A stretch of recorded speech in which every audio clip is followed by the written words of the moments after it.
یہ بڑی انپورٹنٹ بات ہے، اور وہ ہے ٹکی کے اوپر سجدہ کرنا، یہ مٹی کی ٹکی رکھ کر۔ تو اس میں بھی بھائیوں جذباتی ہونے کی ضرورت نہیں ہے، یہ بات بالکل حقیقت ہے کہ اہل سنت کے آپ محدثین کی کتابیں اٹھائیں، امام ترمذی نے پورا باب باندھا ہے چٹائی پر نماز پڑھنے کا جواز۔ اس سے ہی آپ ذرا اندازہ لگا لیں، چٹائی پہ نماز پڑھنے کا جواز۔ جواز کا مطلب ہے کہ یہ جائز ہے، جیسے ننگے سر نماز پڑھنا جائز ہے، لیکن سر ڈھانپ کے پڑھنا افضل ہے۔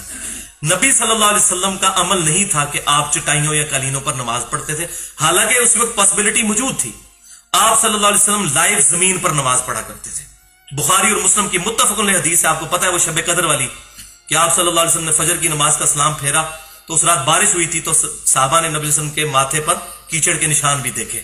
تو آپ صلی اللہ علیہ وسلم لائیو زمین پر نماز پڑھا کرتے تھے، اور اس سنت پر اس وقت صرف اہل تشیع عمل کر رہے ہیں، یا عرب میں عمل کیا جاتا ہے۔ الحمدللہ مجھے خوشی ہے، خانہ کعبہ شریف میں بہت سخت سردی ہو تو الگ بات، ورنہ لوگ ماربل پہ ڈائریکٹ نماز پڑھتے ہیں، اور وہ ماربل زمین کا حصہ ہی ہے، ماربل زمین میں سے نکلتا پتھر ہے۔ تو اہل تشیع کے ہاں یہ ہے کہ جو چیز ہم کھاتے ہیں یا پہنتے ہیں اس پر سجدہ نہیں ہوتا۔ مثلا اب یہ کپڑا پہنا جاتا ہے، اس کے اوپر سجدہ آپ نہیں کر سکتے، تو اس کے لیے انہوں نے مٹی کی ٹکی اس لیے رکھ لی، یہ انہوں نے مسئلہ اجتہادی کیا ہے، یہ ان کی غلطی جو اپنی جگہ میں اس کو پوائنٹ آؤٹ کرتا ہوں۔ انہوں نے کہا چونکہ مٹی پر سجدہ ہونا چاہیے سنت ہے، یہ بات تو انہوں نے اچھی لی کہ سجدہ مٹی پر ہونا چاہیے، سنت یہی ہے۔ چٹائی پر بھی جائز ہے، لیکن افضل یہی ہے کہ مٹی پر سجدہ۔ یہ وہ کربلا کی مٹی نہیں رکھی ہوتی انہوں نے، وہ ان کے نزدیک وہ مٹی نہ ملے پھر وہ پتا جو ہے وہ سامنے رکھ لیتے ہیں، وہ بھی نہ ہو تو بعض کر اپنے ہاتھ پہ یوں سجدہ کر لیتے ہیں۔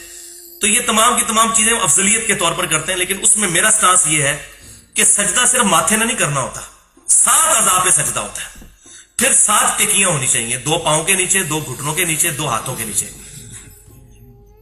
کیونکہ سجدہ صرف ماتھا لگانے کا نام تو سجدہ نہیں ہے، سجدے کا پورا پروٹوکول ہے، یا تو کہیں کہ آپ ہاتھ پاؤں اٹھا لیں یوں، صرف ماتھا لگائیں تو یہ سجدہ ہے۔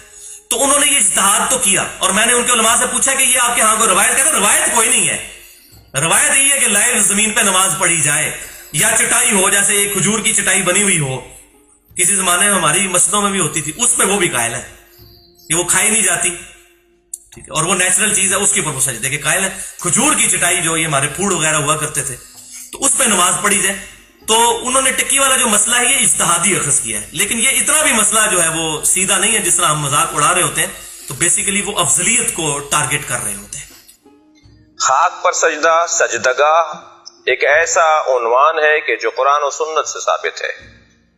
وَجُعِلَتْ لِيَ الْأَرْضُ سُجَّدًا، اللہ نے میرے لیے زمین کو، خاک کو سجدگاہ قرار دیا ہے۔ یہ حدیث پیغمبر ہے کہ جسے علماء اہل سنت نے اپنی کتابوں میں، بالخصوص بخاری میں اور صحیح نسائی میں، ابن ماجہ میں اور سنن ابن داؤد وغیرہ میں اس حدیث کو نقل کیا۔ پیغمبر جب سجدہ کیا کرتے تھے تو آپ قالین پر سجدہ نہیں کرتے تھے، پیغمبر اکرم کپڑے پہ سجدہ نہیں کرتے تھے، بلکہ آپ نے اپنے ایک صحابی کو دیکھا کہ جو نماز پڑھ رہے تھے اور ان کا امامہ زمین کے اور ان کے درمیان حائل تھا، ان کے ماتھے میں، ان کی پیشانی اور زمین کے درمیان حائل تھا۔ آپ نے اتنا انتظار نہیں فرمایا کہ آپ اسے نماز ختم کرنے دیتے، بلکہ آپ آگے بڑھے اس کی اہمیت کے پیش نظر، اور آپ نے اس کا امامہ اپنے ہاتھ سے اس کے سر کی جانب پیچھے ہٹا دیا تاکہ پیشانی اور زمین میں کپڑا حائل نہ ہو۔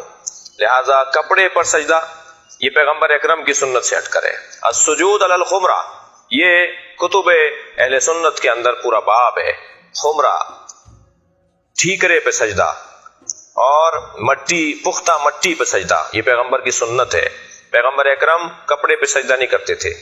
ایک شخص کہنے لگا کہ آپ سجدگاہ پر سر رکھ کے سجدہ کرتے ہیں، کبھی اگر کوئی کسی کی عبادت کر رہا ہو تو اس پہ چڑھتا نہیں ہے، اس پہ بیٹھتا نہیں ہے، اس پہ سوار نہیں ہو جاتا۔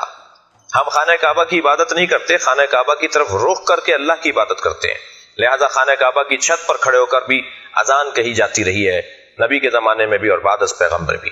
اسی طرح اگر سجدگاہ، جو خاک جس پر ہم سر رکھ کر سجدہ کر رہے ہیں، اگر ہم اس کو سجدہ کر رہے ہیں تو کبھی بھی اس پہ سر نہیں رکھیں گے، بلکہ اسے اپنے سر سے آگے رکھیں گے، تب جا کر اس خاک کا سجدہ شمار ہوگا۔